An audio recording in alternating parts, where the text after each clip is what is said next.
L'application du protocole d'accord signé en janvier 2020. Elle refuse de se soumettre à la décision de son père, celle de la donner en mariage. Zenaba Yacoub, habitant le quartier Amriguebe, âgée de 17 ans, selon ses parents maternels, elle vit aujourd'hui sous surveillance.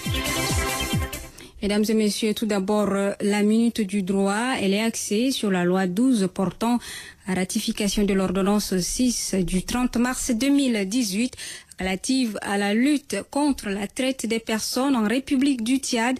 Le titre 3 de l'identification de la prévention, de la protection et de l'assistance aux victimes, témoins et dénonciateurs de la traite des personnes. Chapitre 3 de l'assistance aux victimes, article 41, suite. Les autorités judiciaires et administratives compétentes et les prestataires de services fournissent une assistance aux victimes de la traite des personnes. Toute personne qui prétend être victime de la traite ou qui est identifiée comme telle devra être orientée vers les services d'assistance appropriés. Dans le cas où aucune enquête n'est ouverte, il appartient aux services d'assistance en question de déterminer si la personne doit bénéficier d'assistance en tenant compte de l'examen de sa situation. L'accès à l'assistance ne peut en aucun cas être conditionné par la reconnaissance du statut de victime par les instances judiciaires, par le statut de ces victimes au regard de la législation sur l'immigration ou par la capacité ou la volonté de la victime de participer à l'enquête ou aux poursuites visant l'auteur de la traite. FM Liberté sur 105.3 MHz. La coordination des actions citoyennes Wakitama reporte sa marche prévue le 4 septembre pour le samedi 11 septembre 2021 et n'entend plus se plier à une prochaine tentative de démobilisation des préparatifs de ces actions. Décision prise au cours d'une assemblée générale aujourd'hui. Les explications du porte-parole de Wakitama, Max Luangar, au micro de Montar Larissa. Après avoir échangé et noté avec pertinence que ce report découle de l'intention du CMT et des autorités publiques dans l'ensemble de déstabiliser notre lutte, nous avions sereinement et en toute clairvoyance décidé de reporter notre marche pour le samedi 11 septembre 2021. Nous voulons affirmer notre détermination parce que la question qui se pose à nous et au peuple tchadien est celle de savoir qui de Wakitama ou du CMT représente le mieux les populations tchadiennes. Nous pensons pour notre part que ce sont les fardeaux du peuple que nous essayons de porter à la connaissance du monde entier et que ces fardeaux étant dictés par le vœu, le souci des Tchadiens de vivre dans un pays enfin restauré n'écarte personne. C'est la raison pour laquelle nous allons continuer. Disons que nous sommes une coalition responsable. Nous n'offrirons plus aucune occasion à qui que ce soit que le Tchad que nous rêvons est un Tchad où il se porterait mieux que sous le régime du CMT. Notre détermination est donc inébranlable. À ce titre, aucune manœuvre de déstabilisation. Le moment est véritablement venu pour que nous nous resserrions le coude, pour que nous puissions dire à ceux qui veulent nous torturer psychologiquement, physiquement, intellectuellement, qu'ils n'arriveront pas. La mobilisation ne faiblira pas. S'agissant du 7, il faut relever que le 7 n'a jamais fait partie de Wakitama. Max Lualngar, porte-parole de Wakitama. Le syndicat des enseignants du Tchad, cette section provinciale de N'Djamena, sonne l'alerte. La section rappelle le gouvernement de transition au respect du protocole d'accord signé avec la plateforme syndicale revendicative en janvier 2020. Dans les termes de ce protocole d'accord, le gouvernement s'est engagé à lever le gel des effets financiers des actes et des carrières pour compter de 2020, selon le secrétaire général du 7 provincial, Laokoura Bayana. Le gouvernement doit prendre des dispositions nécessaires pour éviter la fermeture des écoles dans la ville de N'Djamena. C'était au cours d'un point de presse ce matin. Malgré le refus délibéré du gouvernement à appliquer les termes du protocole d'accord, les enseignants ont manifesté la bonne volonté pour conduire les enfants aux examens de fin d'année 2020-2021.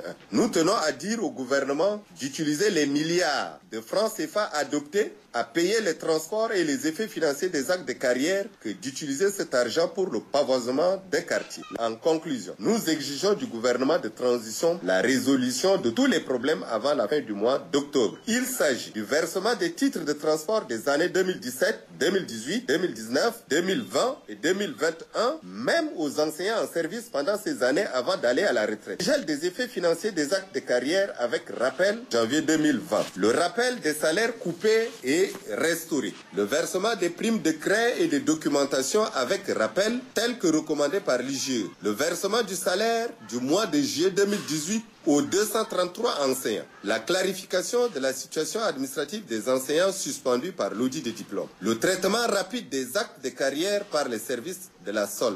L'arrêt des bavures policières dans les établissements scolaires. La programmation du remboursement de tout ce qui est coupé depuis 2016. Le paiement des primes des examens de 2020. Auquel cas, la section provinciale de N'Djamena en tirera toutes les conséquences et se réservera le droit de réagir et le gouvernement sera tenu pour responsable de tout ce qui adviendra. Un propos recueilli par Ndjegedum Laundoumai Edith, le coordinateur de l'ARET, Association pour la réinsertion des enfants et les défenses des droits de l'homme, Madi Rangar Alcoa, alerte sur la traite des personnes au Tchad. Il a milité pour récupérer quelques enfants vendus par leurs parents en complicité des autorités locales. On l'écoute au micro de Ismaël Ben Suleiman Doukan. Ils sont très nombreux à être déportés, enlevés et vendus à ciel ouvert avec la complicité de certaines autorités. Comme vous avez vu, le papier qui a été signé, il y a le nom et le numéro d'un général dedans. Et donc, c'est une situation qui doit attirer l'attention d'un gouvernement responsable. Malheureusement, ce n'est pas le cas. Et ces jeunes étaient déportés, arrivés à l'agence. Il y a un qui a fait signe à un de ses parents. Et après, le parent, là, ils ont informé et on est intervenu pour procéder à leur récupération. Ils sont 3. Et il y a d'autres qu'on a récupérés aussi qui sont restés à Béché. Ils étaient 15. Et donc, là, on a cherché aussi à les raccompagner vers N'Djamena et puis pour qu'ils repartent dans leur village. Et ceux-là, ils sont partis d'un village de Kelo. Le papier a été signé pour que ces enfants-là partent travailler. Pendant combien de temps, le papier n'a pas expliqué. Mais c'est quand même un général qui a acheté ces enfants-là. Comme l'enfant l'a dit, c'est 80 000 francs pour 3 enfants qu'ils ont pris et ils sont partis. Et arrivé là-bas, quand on a pu intercepter les victimes à l'agence, on avait appelé même au village et ceux du village insistent, il faut que les enfants la partent parce que c'est un bon lieu, ils doivent aller travailler. Nous sommes à 1 mois de la rentrée scolaire, ces mineurs doivent aller à l'école et on les a emballés dans l'esclavage et de surcroît, c'est un chef de village ou un chef de canton, on ne sait pas, semblerait que c'est un simple chef de village, mais il a écrit chef de canton. Et peut-être il y a également une autre infraction, et ce serait usurpation de titre. Et donc, devant cette situation de l'esclavage et de la traite des personnes, nous on a déjà pu ramener les enfants à N'Djamena, on va les acheminer au village, mais aussi rester en justice. À la suite du journal sur Radio Liberté, une jeune fille, la nommée Zenaba Yacoub, âgée de 17 ans, selon ses parents maternels, est forcée par son père, Yacoub Mahamat, à épouser un polygame résidant aux États-Unis. Cette jeune fille refuse de se plier à cette décision parentale. La cérémonie de la dot s'est déroulée la semaine dernière ici à N'Djamena sous haute surveillance policière. Suivez les explications de la grand-mère de cette jeune fille, Fatimé Zara Muntour. Et elle est au micro de Monodi Mbaïdigim Olivier. Je suis la grand-mère de la fille. Elle a grandi avec moi depuis le décès de sa mère qui est ma propre fille. Son père l'a fait doter pour se marier avec un homme qu'elle a refusé catégoriquement. Mais moi, sa grand-mère, je ne suis pas d'accord. Nous ne connaissons pas cet homme. Même s'il est tchadien, pour le moment, tout le monde sait qu'il est américain de nationalité. Il a 7 enfants et s'est divorcé avec l'une de ses femmes. Il a insisté qu'il vienne épouser légalement ma petite fille, mais nous ne voulons pas de lui. Le frère de son père, qui voulait coûte que coûte empêcher cette décision de faire doter la fille, a failli mourir de tension. Même ses proches n'acceptent pas cette cérémonie. Un autre monsieur qui s'est rendu derrière lui au travail pour lui prodiguer des conseils à ce sujet a été battu. Il a même agressé son beau qui lui a dit de revoir sa décision. Son ami qui est venu pour les séparer a reçu des coups de poing. Le jour de la dot, il m'a enfermé en présence de 3 éléments de force de l'ordre pour que la cérémonie ait lieu. Nous ne sommes pas d'accord et nous tenons pour responsable son père de tout ce qui adviendra. Nos tentatives d'avoir la version du père de la fille, Yacoub Mahamat, ont été vaines. Aux dernières nouvelles, la fille et sa grand-mère sont ramenées chez Yacoub Mahamat.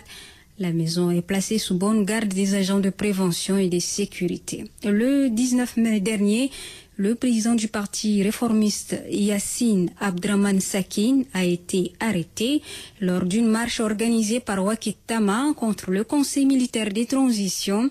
Il affirme avoir subi des tortures infligées par des agents de police pendant sa détention.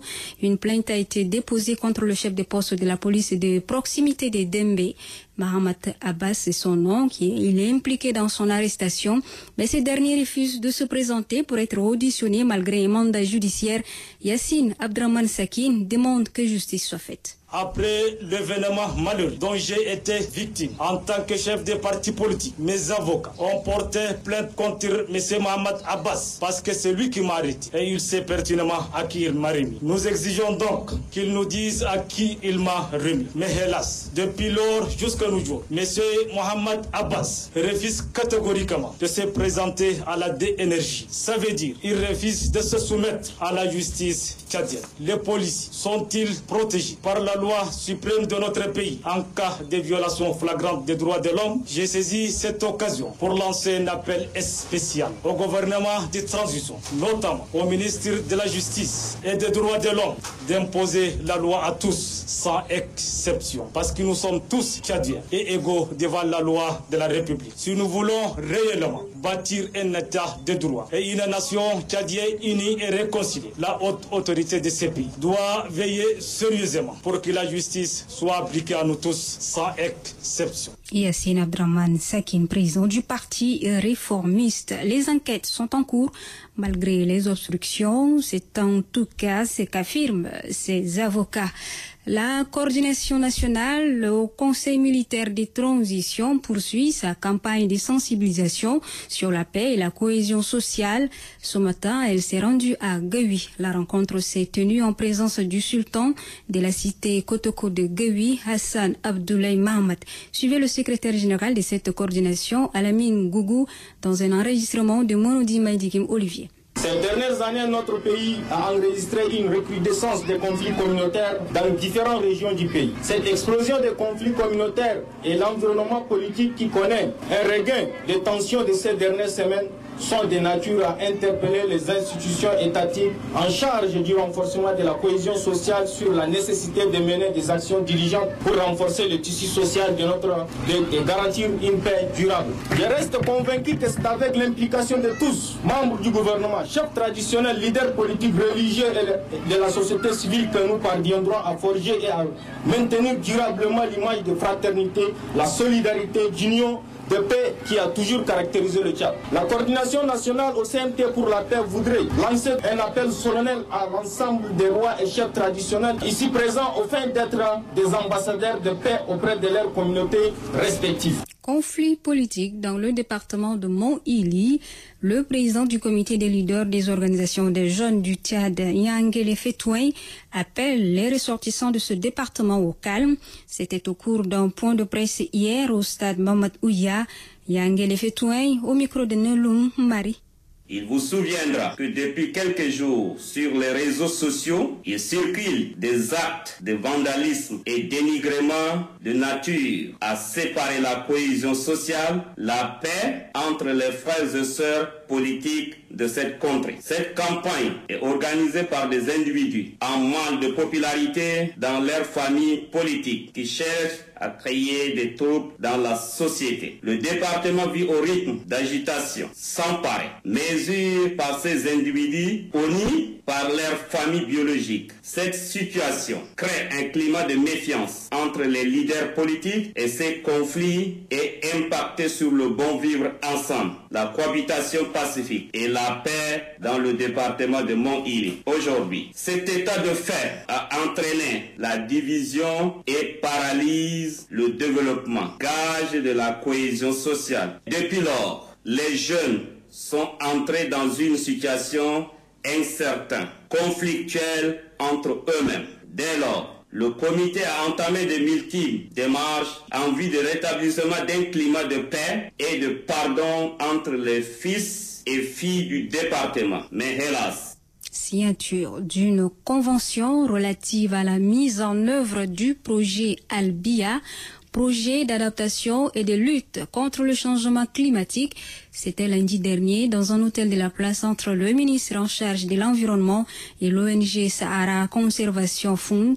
Suivez un extrait du ministre Mohamed Lazina proposé par Mbaïndorum Alphonse. Dans le cadre de la mise en œuvre du projet Albia, il convient de rappeler que le gouvernement de la République du Tchad, avec l'appui de la Banque mondiale, a bénéficié d'un financement conséquent de 27 milliards de francs CFA pour la mise en œuvre des activités du projet d'adaptation et de lutte contre le changement climatique connu sous le nom Albia. Ce projet porteur d'espoir est une action d'envergure pour l'amélioration des conditions de vie des populations des 5 provinces qui constituent la zone d'intervention. Vous conviendriez avec moi l'importance de l'événement qui concrétise aujourd'hui la signature de cette convention entre le ministère de l'Environnement, de la Pêche et du Développement durable et l'ONG Sahara Conservation Fund avec une enveloppe de 2,7 milliards de francs CFA qui va désormais mettre en œuvre la composante gestion durable des ressources naturelles et les aires protégées. D'abord, dans la réserve des faune